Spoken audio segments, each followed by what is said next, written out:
بسم اللہ الرحمن الرحیم۔ السلام علیکم عزیز طلبہ طالبات، امید کرتی ہوں کہ آپ لوگ سب خیریت سے ہوں گے۔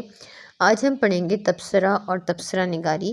کسی بھی مصنف پہ کس طرح آپ تبصرہ کر سکتے ہیں، یا ان کی کسی کتاب پر تبصرہ کرنا ہو تو وہ ہم کس طرح کریں گے۔ تو پہلے ہم دیکھتے ہیں کہ تبصرہ نگاری مضمون نگاری ہی کی ایک شکل ہے، جیسے آپ مضمون لکھتے ہیں نا، اسی طرح پھر ہے کہ تبصرہ سے مراد کسی کتاب، رسالے، مضمون یا فن پارے وغیرہ کو پڑھ کر اس کی خوبی یا خامی پر اپنی رائے دینا، یعنی جو آپ نے پڑھا ہے اس میں مصنف کے بارے میں ان کی جو لکھا گیا مضمون ہے اس پر ان کی خوبی یا خامی پر آپ رائے دیں، اسے کہتے ہیں تبصرہ۔ زبانی بھی ہو سکتا ہے اور تحریری صورت میں بھی۔ تبصرہ کے متبادل لفظ کے لیے انگریزی میں ریویو کا لفظ استعمال ہوتا ہے۔ کتاب پر تبصرے کو 3 حصوں میں تقسیم کیا جا سکتا ہے۔ پہلا حصہ ہے تعارف، دوسرا ہے مرکزی حصہ، تیسرا ہے اختتام۔ اب تعارف کی طرف آتے ہیں تو سب سے پہلے کتاب اور مصنف کا نام، صفحات کی تعداد اور ناشر کا تذکرہ کیا جاتا ہے۔ ناشر کہتے ہیں پبلشر کو جو بک پبلش کرتے ہیں۔ اس کے بعد کتاب اور صاحب کتاب کا مختصر تعارف پیش کیا جاتا ہے۔ اب یعنی کہ جو صاحب کتاب کون ہے، جو کہ مصنف ہیں، ان کے بارے میں ان کا مختصر تعارف، کہاں پیدا ہوئے، اور کتاب کے بارے میں جو چیزیں ہیں اس کو ہم تعارف کہتے ہیں۔ پھر ہے دوسرا حصہ اس کا مرکزی حصہ۔ تعارف کے بعد کتاب کے علمی و ادبی معیار کو جانچا جاتا ہے۔ اس حصے میں کتاب کی بنیادی خوبیوں اور خامیوں کی نشاندہی کی جاتی ہے۔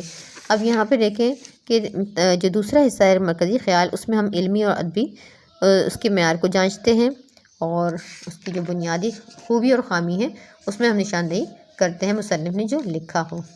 اختتام تیسرا ہے۔ آخر میں کتاب کی ظاہری خوبیوں اور خامیوں کا تذکرہ کیا جاتا ہے۔ لاسٹ میں ہم کیا دیکھتے ہیں کہ بک کی شکل کیسی ہے، کاغذ اور جلد بندی وغیرہ سے متعلق کسی چیز کے اضافے کا مشورہ دیا جاتا ہے، یا کسی اصلاح یا خامی کی طرف توجہ دلائی جاتی ہے۔ پھر ہے نثر پارے پر تبصرہ۔ تعارف، مصنف کا نام ہوتا ہے، نثر پارہ جو بھی آپ کو دیا جاتا ہے، نثر پارے کی صنف، کیسے لکھی اور کیوں لکھی وغیرہ وغیرہ، جس میں صنف بھی بتائی جاتی ہے، مصنف کا نام بھی موجود ہوتا ہے۔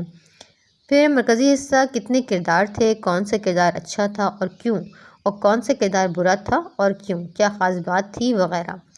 اختتام کی طرف جاتے ہیں تو یہاں پہ کسی اضافے کا مشورہ دیا جاتا ہے یا کسی اصلاح کی طرف توجہ دلائی جاتی ہے۔ تو امید کرتی ہوں کہ آپ کو یہ تبصرہ کس طرح لکھا جائے گا، تبصرہ نگاری کس طرح کی جاتی ہے، سمجھ میں آ گیا ہوگا۔ اور اگر آپ نے کچھ پوچھنا ہو تو آپ کامنٹ سیکشن میں ایک اچھا سا کامنٹ کر کے پوچھ سکتے ہیں۔ اگر آپ نے چینل کو ابھی تک سبسکرائب نہیں کیا تو جلدی سے جا کر مہر اجالا اکیڈمی کو سبسکرائب کر لیں، اور ساتھ میں لگے ہوئے بیل کے آئیکن کو پریس کرنا ہرگز نہ بھولیے گا، تاکہ آپ کو اسی طرح کی نئی ویڈیوز کا نوٹیفیکیشن وقتاً فوقتاً ملتا رہے اور آپ اس سے استفادہ کر سکیں۔ اگلی ویڈیو تک کے لیے اللہ حافظ۔